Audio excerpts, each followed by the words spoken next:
Hi, everyone. Good afternoon, and thanks for joining another episode of Let's Talk About It Now live series. I'm going to give it a few seconds while people start hopping on, and I'm going to go ahead and pin this comment.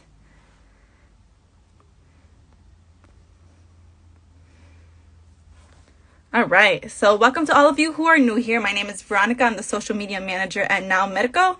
It's a pleasure having you all with us today. In honor of Diabetes Awareness Month, we will be discussing diabetes nutrition with our registered dietitian nutritionist, Melissa Darlow. Unfortunately, due to unforeseen circumstances, our other guest, Jessica, was unable to attend, but we hope to collaborate with her in the future, so stay tuned with that. And I'm going to go ahead and give a warm welcome to Melissa.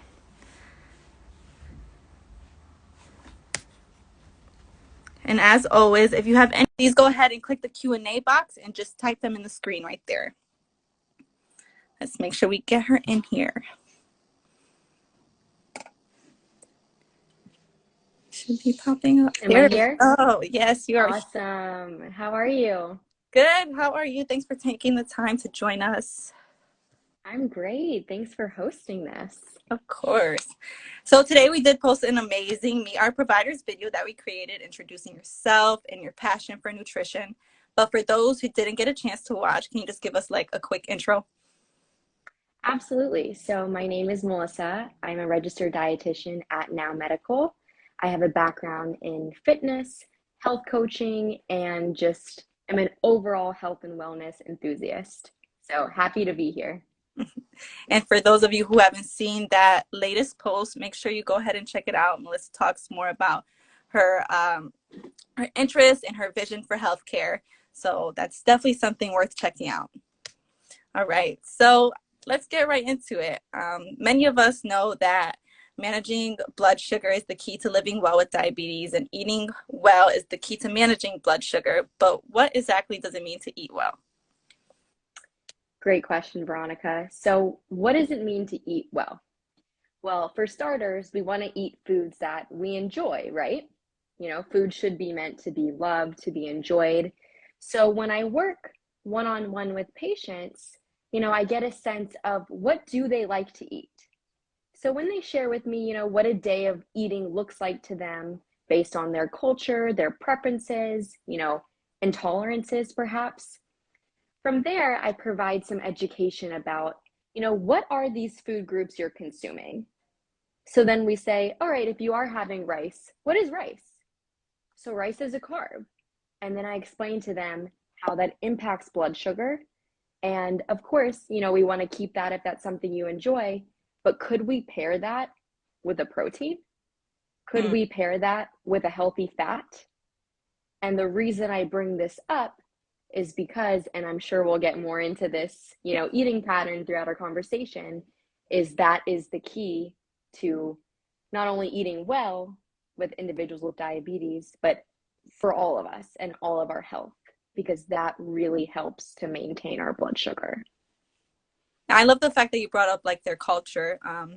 Because I know personally, like my grandma, she does have diabetes herself. And I think that one of the things that she really struggles with is eating stuff that is, it's really in the culture. Like we're Puerto Rican. Rice is 100% like a daily thing. So she's like, I can't eat rice anymore. How could she not, right?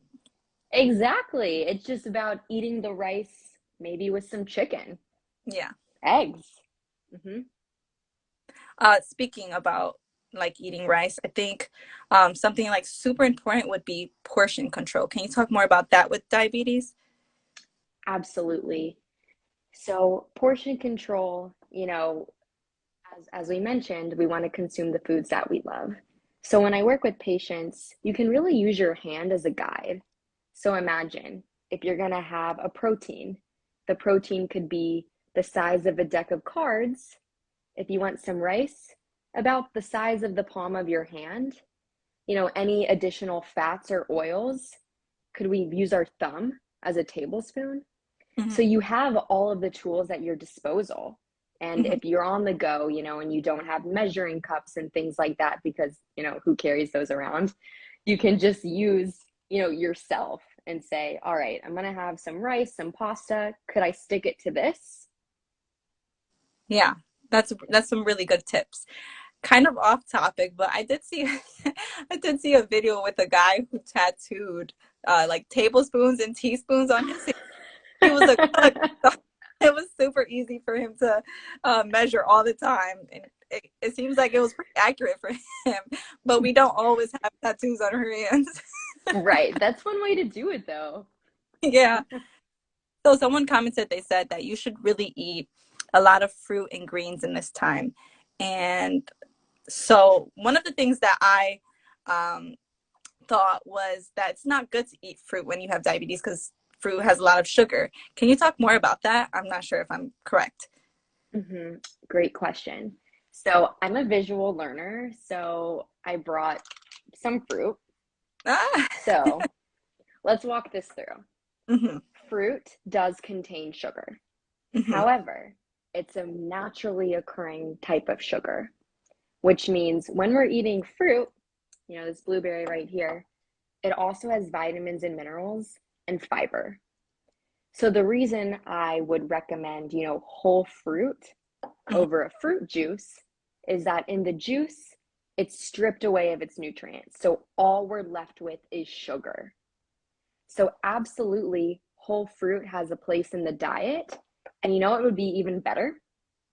When you pair that fruit with some fat or a protein, like I mentioned earlier, some yogurt, some nuts, and that way, we can still eat, our fruit, nature's natural sugar, something we enjoy, but we do so in a way that we're supporting our sugar levels. That's a really that's a really good one. They're commenting watermelon, foods, fresh blended fruit, drinks, cantaloupe. So those are some good ones. Let's see. So what are the top three things someone with diabetes should include in their diet? Great question. Number one, fiber. Fiber, fiber, fiber. What is fiber? Where do we find fiber? Fiber is the indigestible portion of a carbohydrate, which means as we eat it, it doesn't fully break down and digest, so it doesn't impact our blood sugar. Where can you find fiber? You can find it in fruits. You can find it in oatmeal. Yes, exactly. You can find it in oatmeal, complex carbohydrates. Some vegetables are a great source. Mm-hmm. So my number one tip for people is, are you getting your fiber? And if you're not, where could we add it in? If you are having that rice, as you mentioned, could we add a little, broccoli in there? I know, but there are great ways to make broccoli. I love Could broccoli. we, Don't get me yeah? wrong. I'm like a vegetable person. Broccoli, Brussels sprouts, all that stuff. The greens. Awesome. Yeah, then you know what's up. So Yeah. fiber, number one. Number two, I would say, some healthy fats. Fat has a lot of stigma around it over the years. There's been low fat diet trends, there's been the opposite, there's been keto, all the fat. So, where can we just, be in the middle? So, incorporating the healthy fats like avocado, fatty fish, um, cooking in olive oil. And the reason that these options are so nutrient dense is not only do they provide you with omega 3s and other nutrients, but there are studies that show it plays a role in A1C and insulin. So it really is a health protective nutrient for those not only with diabetes but all of us. Mm-hmm. So number two is the healthy fats, and number three, lean proteins. So, as it all ties back together when we're eating foods in combination, when you are sitting down and thinking, what could be, the focal point of my meal? For satiety reasons, for blood sugar management reasons, can we have that source of protein found in eggs, fish, chicken, turkey, tofu? So, those would be my, three biggest tips: fiber, a healthy fat, and some protein. 100%. I'm definitely heavy on the fiber or the fiber. I'm sorry.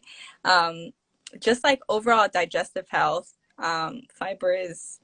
And I feel like it's kind of hard to make sure you get it in your diet every day. Hmm.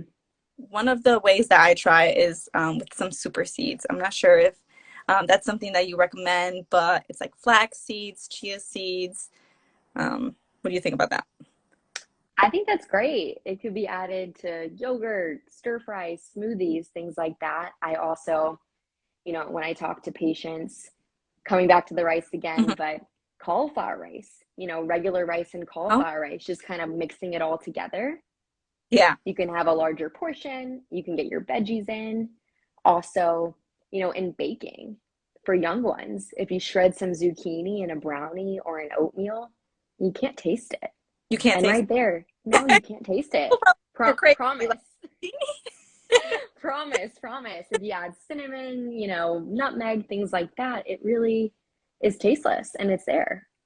I always judged like the cauliflower people, the cauliflower pizza people, but then I had to turn into one because I have a gluten intolerance. And honestly, I don't taste the difference. Right? So, like, there are ways that you can accommodate your diet without, changing what your favorite foods are. True. So, one thing that I read, like doing some research on diabetes, was the diabetes plate method. Is that similar to like the portion control that you were referring to? Yeah, great question. So back to, being a visual learner. Kind of drew it out for our viewers at home. We're prepared.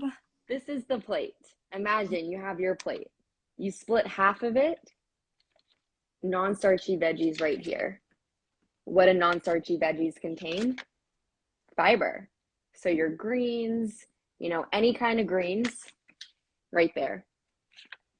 Other half, 1/4 is a carb, 1/4 is a protein. So think, pasta, rice, chickpeas, quinoa, potato. And then right there, think chicken, tofu, egg. So, not every meal has to be eaten perfectly, but this does really, it helps people serve as a guide, let's say, if they're eating out. Maybe instead of pasta as an entree, they choose they choose to split that with someone else and then split a protein with someone else, or maybe order a protein, have pasta on the side. So it just serves as a guide of, am I getting all my nutrients, and Hmm. am I getting it in a way that's going to be most beneficial for my Hmm. blood sugar? Hmm. One of the say hot Cheetos. You said what? And one of the comments say hot Cheetos. Definitely not hot Cheetos. But cooking with less fat, like air fryer. So, like, speaking of that, what are some of the methods that you recommend to cook instead of like frying with oil? And if you are frying with oil, like you mentioned, probably the olive oil, right? Mhm. Mhm. Yeah, the air fryer is awesome. Everyone, Uh, in my life knows that I'm totally obsessed with it. So, Obsessed. yeah, obsessed. It's a great way to, easily prepare not only your proteins, but your veggies. Really anything fits in the air fryer. Additionally, your saute pan, sauteing foods, microwaving, steaming, grilling. So, I like to encourage people that if they do have a favorite food and it is fried, maybe we could try some alternative methods. Or if we are frying it, instead of coating it in, a deep white flour batter, maybe a little almond flour, or Mm, just kind of making those swaps, where you can, but still enjoying what you're eating. yeah, I'm really new to the almond flour with the gluten intolerance. Oh, yeah, So I am aware of the almond flour. I never knew that was a thing until I was diagnosed. yeah. So, what is a good target BG, and please explain what that is, range for after eating? Yeah, so BG is your blood glucose. So Hmm. for individuals with diabetes, 2 hours after eating, your sugars should be, less than 180 milligrams per deciliter. So that's kind of a goal range after eating. Um, Fasting levels are more around 80 to 130. And that's just a way for people to, monitor how their sugars are, when they first wake up. Mhm. or, right after they're eating. So it can be a good tool to monitor and just understand, how your sugars are. Awesome. And how does exercise impact it? Love that question. So exercise is great for everybody. Exercise is especially beneficial for individuals managing blood sugar because it helps to lower your blood sugar and it helps to make your body more sensitive to insulin. So those with diabetes are resistant to insulin. And just for a little science here, if you, my viewers at home, don't mind me geeking out for a moment, but We enjoy in it. great, great. Insulin is a hormone and it kind of serves as the key. So imagine you have a cell. You just ate, sugar enters your bloodstream, sugar's flowing in. When you're resistant to insulin, the cell doesn't open, so your sugar can't get in. So then your sugar raises in your bloodstream. Oh. For those who aren't sensitive or aren't resistant to insulin, insulin serves as the key, opens the cell, sugar goes in. Mm. So over time, including exercise, including a balanced way of eating that helps to support blood sugar, makes your cells more responsive to that insulin. So that way, when you are eating, that key becomes stronger over time. The sugar can go in, blood sugar can go down. So back to the walking or any form of exercise, just movement in general over time improves our sensitivity to insulin. Therefore, helps to let the blood helps to let the glucose into the blood Mm-hmm. cells, thus lowering blood sugar. So it all comes together, and exercise, diet, sleep, stress, those are all, tools in our toolkit that Mm-hmm. we can use to help improve our insulin sensitivity, thus keep our sugars lower.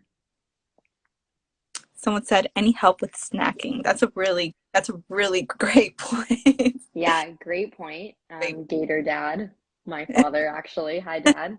Hi, Dad. Hi, Dad.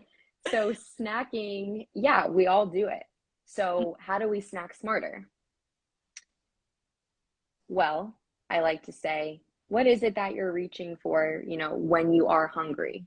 When snack time does occur, what are you grabbing? All right, if you are grabbing something that is a source of carb, could we add some protein? Mm-hmm. So just pairing those foods together, using the fruit as a visual again. If you want to snack on fruit, could you have some nuts with it? So just being mindful that, there's absolutely a place for snacking, in the diet in our life. It's just about making those more informed decisions.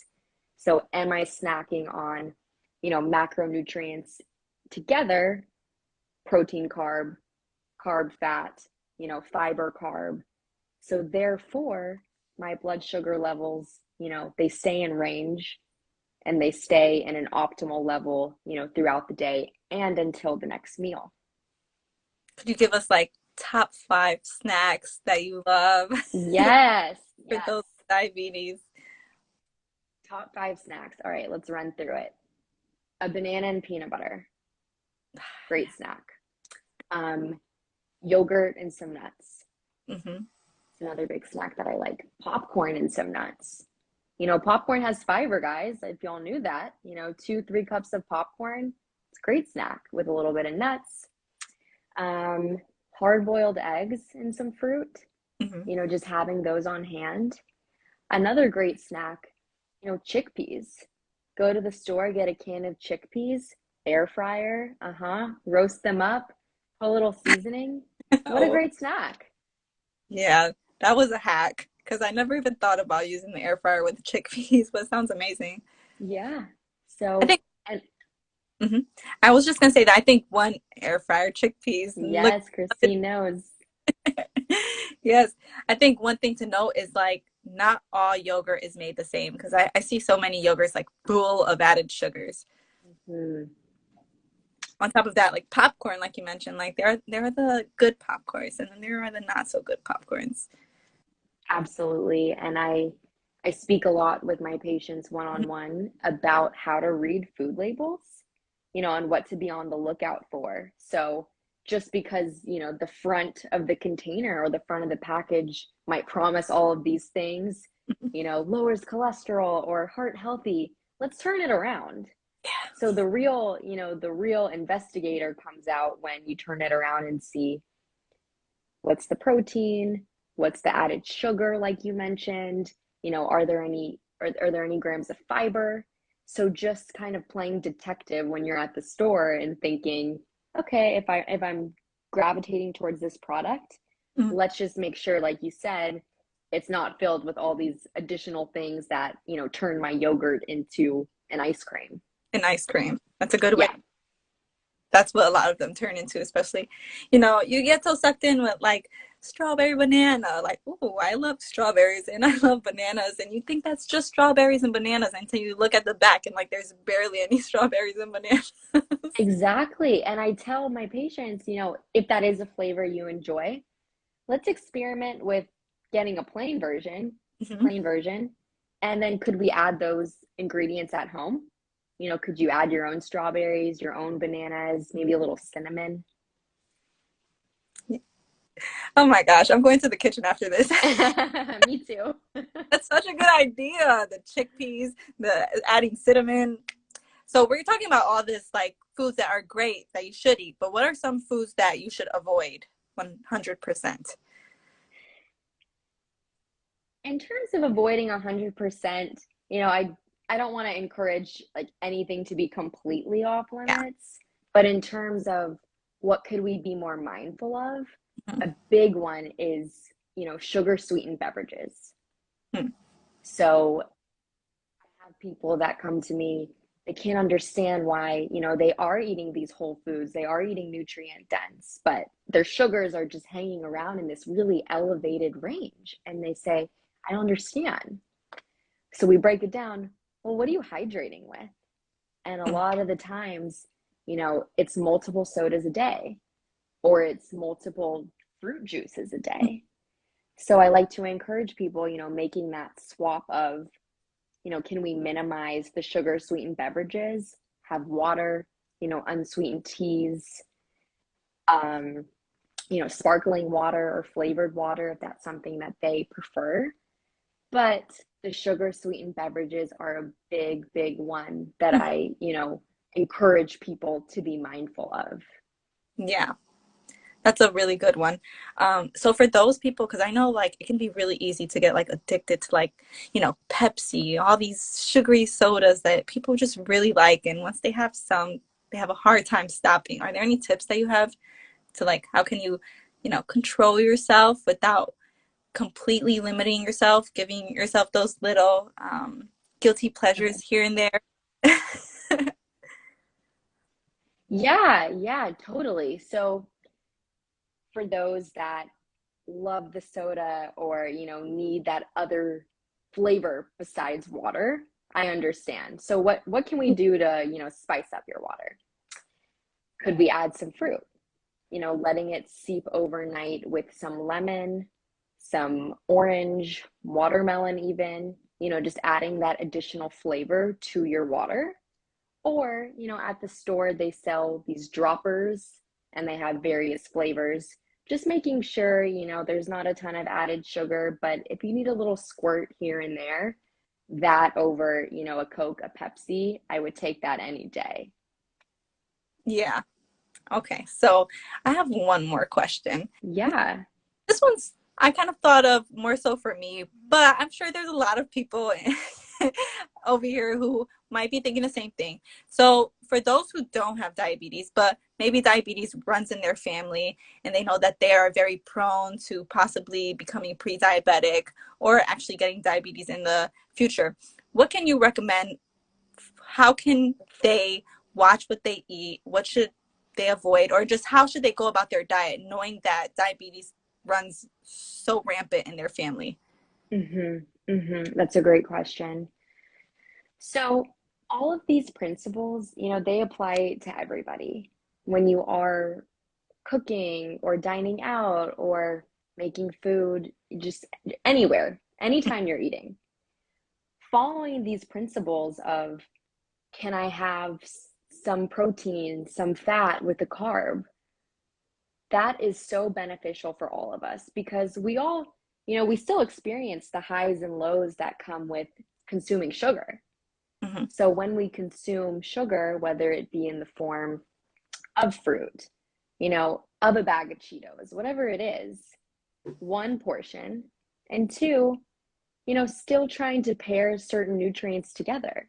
So nothing is off limits. We just want to be mindful of how much we're eating of that food.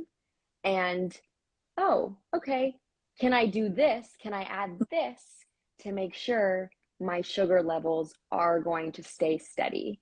So we can all embrace, that pattern of eating, and doesn't have to be for every meal or every time you eat.